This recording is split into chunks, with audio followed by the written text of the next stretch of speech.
بسم اللہ الرحمن الرحیم. معزز خواتین حضرات السلام علیکم. میں آپ سب کا بہت مشکور ہوں. آج مقصد یہ تھا کہ جو ہمارے صحافی بھائی ہیں، خاص طور پہ جو عوام پاکستان کی بیٹ کو کور کرتے ہیں، اور جو ایک نئی نیشنل جنرل کونسل الیکٹ ہوئی ہے، اس کے ممبران سے ملاقات بھی ہو سکے، تعارف بھی ہو سکے، اور ہم اپنی باتیں آپ تک پہنچا سکیں.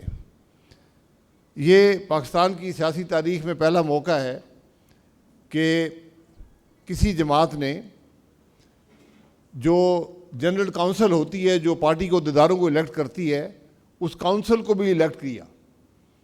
یہ جو 2013 میں قانون بنا تھا کہ نامینیشنز نہیں ہو سکتی جماعتوں کے اندر، ایک نیا پاکستان کا الیکشن ایکٹ آیا تھا، تو اس کے تحت یہ پہلے الیکشنز ہیں کہ جنرل کونسل الیکٹ ہوئی. ہر ممبر کو 10 ووٹ کا حق دیا گیا. انہوں نے اپنی مرضی سے پورے ملک کے اندر الیکٹرانکلی الیکشن ہوا، انہوں نے اپنی مرضی سے ووٹ دیے، جنرل کونسل الیکٹ ہوئی، اور پھر اس جنرل کونسل نے جو عہدیدار ہیں قومی سطح کے، ان کو الیکٹ کیا. تو یہ اللہ کا کرم ہے کہ ایک جماعت جو اپنے اندر میں جمہوریت رکھتی ہے، ایک جمہوری سوچ بھی رکھتی ہے، اور آج پاکستان کی واحد جماعت ہے جو عوام کی بات کر رہی ہے. ورنہ جو بھی جماعتیں اقتدار میں ہیں یا اقتدار سے باہر ہیں، ان کی ایک ہی کوشش ہے کہ جو راستہ بھی ہو اقتدار پہ پہنچا جائے، لیکن نہ کوئی پاکستان کے مسائل کی بات کر رہا ہے، نہ کوئی صلاحیت رکھتا ہے، نہ کوئی سوچ رکھتا ہے. یہی بدنصیبی ہے ملک کی. مجھے آج ایک بڑے مشہور ڈاکٹر ہیں، ان سے ملاقات ہوئی تو انہوں نے کہا کہ آپ یقین کریں، میرے پاس جو مریض آتے ہیں میں ان سے کچھ سوال جواب بھی کرتا ہوں، تو ان میں سے اکثریت جو ہے وہ ڈپریسڈ ہے، اپنے حالات سے نہیں، ملک کی حالات کی وجہ سے. یعنی آج ہماری جو آبادی ہے اس کا ایک بڑا حصہ جو ہے وہ اس بات سے پریشان ہے کہ ملک کا مستقبل کیا ہوگا، ہمارا مستقبل کیا ہوگا. یہ بڑی ایک خطرناک، ایک بڑی خوفناک بات ہے کہ کسی ملک میں یہ حالات پیدا ہو جائیں. آپ کہیں پر جائیں، کسی سے بات کریں، نوجوان سے، بزرگ سے، کسی کاروباری شخص سے، کسی نوکری پیشہ شخص سے، جس سے بات کریں، وہ اپنے حالات سے اور ملک کے حالات سے مایوسی کا اظہار کرتا ہے. یہ معاملہ جب کسی ملک کے اندر آ جائے، اور آج سب سے بڑا چیلنج یہ ہے ملک کے لیے کہ ہم اپنے نوجوان کو امید دے سکیں، اس کو ایک کرن دکھا سکیں کہ مستقبل میں ملک کے حالات بہتر ہوں گے. لوگ ہم سے سوال کرتے ہیں، آپ یقین کریں ہم بھی سوچتے ہیں کہ وہ طریقہ ہوگا جس سے ملک کے حالات بہتر ہو سکتے ہیں. اس کا صرف ایک راستہ ہے، اور یہ ہمیں بڑی معمولی بات لگتی ہے، لیکن جب تک ملک کے اندر آئین اور قانون کی بالادستی نہیں ہوگی، ملک ترقی نہیں کرے گا. یہ بنیادی بات ہے. آج آپ ملک کی حالات کی بات کرتے ہیں، کون سا نظام ہے ملک کے اندر جو چل رہا ہے؟ اگر آپ وفاقی سطح پر دیکھیں، صوبائی سطح پر دیکھیں، حکومت کے نظام میں سے کون سا نظام ہے جو چل رہا ہے؟ آپ کو ہر بات کا جواب نفی میں ملے گا. کوئی نظام نہیں ہے. تعلیم کا نظام دیکھ لیں، صحت کا نظام دیکھ لیں، آپ پولیس کا نظام دیکھ لیں، گورننس کا نظام دیکھ لیں، عدلیہ دیکھ لیں. آج ہر نظام ملک میں ناکام ہو چکا ہے، لیکن آج اس کی بات کرنا بھی ممنوع ہے. آج جو بنیادی حقوق ہیں، جو فنڈامنٹل رائٹس ہیں، ان کے تحت وہ بھی پاکستان کے عوام کو میسر نہیں ہیں. جو رشتہ ہے ریاست اور شہری کا، وہ توڑ دیا گیا ہے. ان حالات میں ملک کیسے آگے بڑھ سکے گا؟ آپ کاروبار دیکھ لیں، روزگار کے مواقع دیکھ لیں، ہر چیز میں کمی واقع ہو رہی ہے، صرف مہنگائی اوپر جا رہی ہے. حکومت کی کوئی پالیسی نہیں ہے. جو حکومت آج 5واں ہفتہ ہے وہ یہ فیصلہ نہیں کر پا رہی کہ ملک میں پیٹرول کی جو قیمت ہے اس کا تعین کیسے کیا جائے گا، کیونکہ جو انٹرنیشنل مارکیٹ ہے اس وقت اس کے اندر غیر معمولی حالات ہیں۔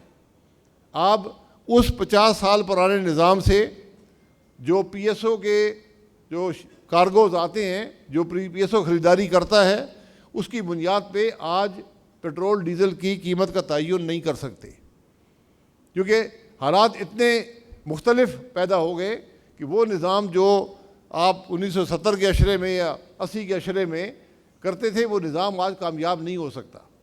اسی وجہ سے ہم دیکھا کہ کبھی پیٹرولیم لیوی یہاں سے اٹھا کر یہاں کی جاتی ہے، کبھی ڈیزل کی قیمت بڑھ جاتی ہے، کبھی پیٹرول بڑھ جاتا ہے، کبھی ایک نیچے آتا ہے، کبھی دوسرا نیچے آتا ہے۔ اس کا صرف ایک حل ہے کہ اس معاملے کو ڈی ریگولیٹ کر دیں۔ کوئی خطرہ نہیں ہے کہ یہاں کوئی کارٹیل بن جائے گا اور وہ قیمت بڑھا دیں گے، کیونکہ سب سے بڑا جو پیٹرول امپورٹر ہے وہ حکومت خود ہے۔ لیکن آپ جب بے چینی پیدا کریں گے ملک کے اندر تو پھر یہ حالات ہوں گے جو آج ملک کے ہیں۔ تو جو حکومت یہ بنیادی بات بھی نہ سمجھ سکے اس نے کیا کرنا ہے؟ حکومت کی سوچ آج کیا ہے؟ آپ صرف یہ دیکھ لیں کہ جب یہ حکومت آئی تو اس ملک کے جو ایم این اے ہیں ان کی کیا تنخواہ تھی،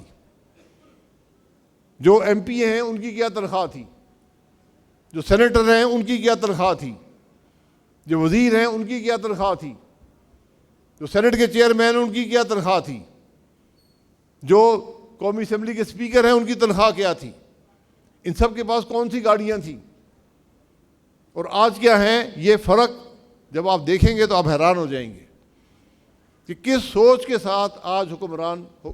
اور یہ وہ اسمبلیاں ہیں جو عوام کی منتخب نہیں ہیں۔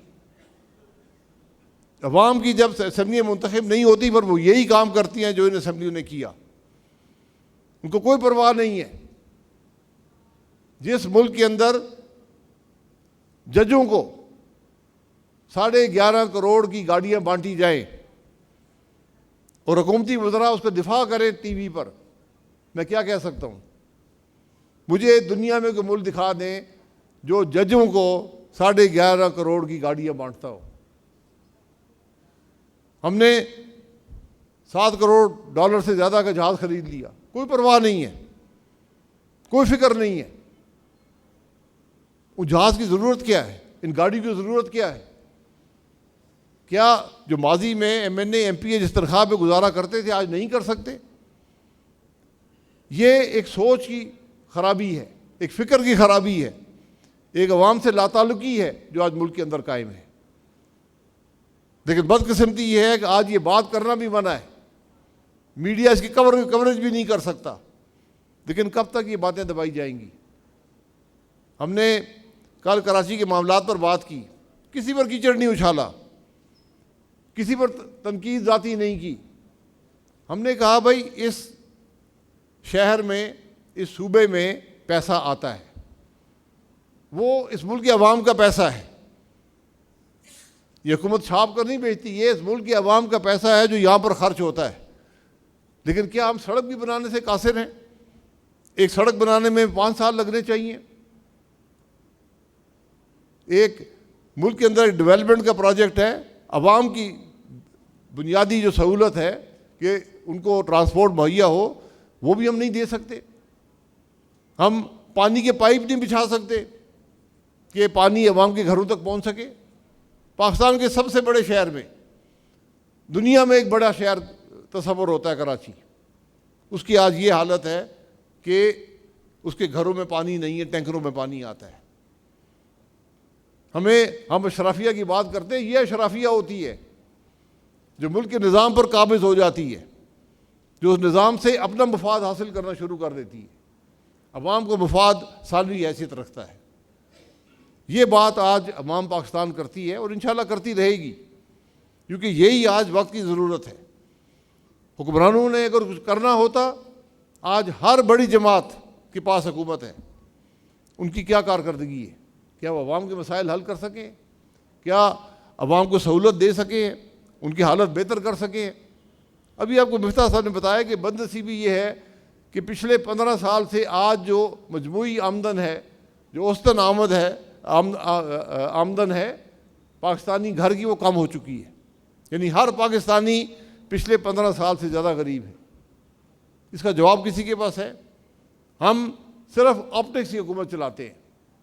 آج یہ ٹک ٹاک بنا دیا، آج یہ الٹی سیدھی بات کر دی، آج یہ جھوٹ بول دیا، یہ وعدہ کر دیا، یہ ہماری حکومت ہے.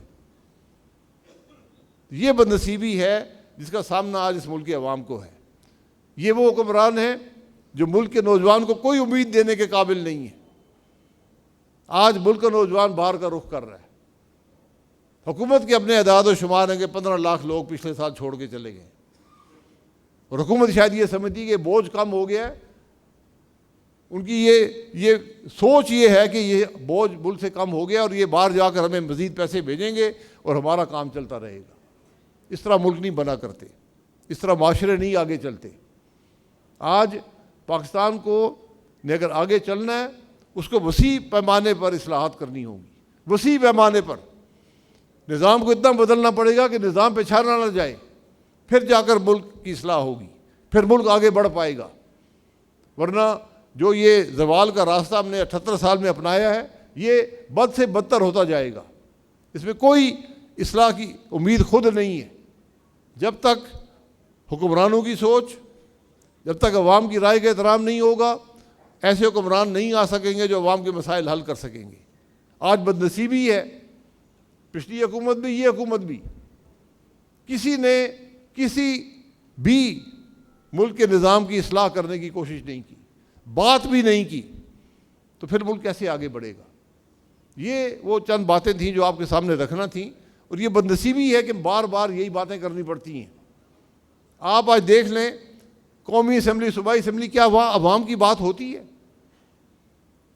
یہ ان اسمبلیوں کا مقصد کیا ہے؟ ملک کے مسائل کی بات ہوتی ہے؟ ہم اس صلح کروانا چاہتے ہیں جو جنگ ہے، بالکل بہت اچھی بات ہے، ہمیں اپنا رول ادا کرنا چاہیے. لیکن کیا ملک کے اندر صلح نہیں کر سکتے؟ ملک کے اندر نفاق ختم نہیں کر سکتے جس کی اس سے زیادہ ضرورت ہے؟ ایران کا مسئلہ، امریکہ کا مسئلہ یہ طے ہے وہ آپس میں کر لیں گے. ہماری سہولت کاری ہوئی تو بہت اچھی بات ہے، ہمیں کچھ نیک نامی وہاں سے ملے گی. لیکن اس سے زیادہ نیک نامی آپ کو ملک کے اندر اصلاحات کی ضرورت ہے. ملک کے اندر نفاق کو دور کرنے کی ضرورت ہے. ملک کے اندر ایک آپ کو صلح چاہیے تاکہ ملک آگے چل سکے. میں آپ سب کو بہت مشکور ہوں. انشاءاللہ ہماری یہ کوشش ہے کہ یہ جماعت آگے بڑھے. آج آپ کے سامنے سندھ کے ہر علاقے سے لوگ آئے ہیں، بلوچستان سے بھی آئے ہیں، کچھ لوگ پنجاب سے بھی آئے ہیں. میں ان کا بہت مشکور ہوں. انشاءاللہ آپ کی محنت سے، آپ کی لگن سے ایک بڑے مقصد کے لیے عوام پاکستان کام کر رہی ہے، اور انشاءاللہ ہماری کوشش یہی ہوگی کہ ملک کی بات کریں، ملک کے نظام کی بات کریں، ملک میں اصلاح کی بات کریں، ملک کو آگے لے جانے کی بات کریں، اور نوجوان کو ایک بہتر مستقبل دینے کی بات کریں. بہت شکریہ.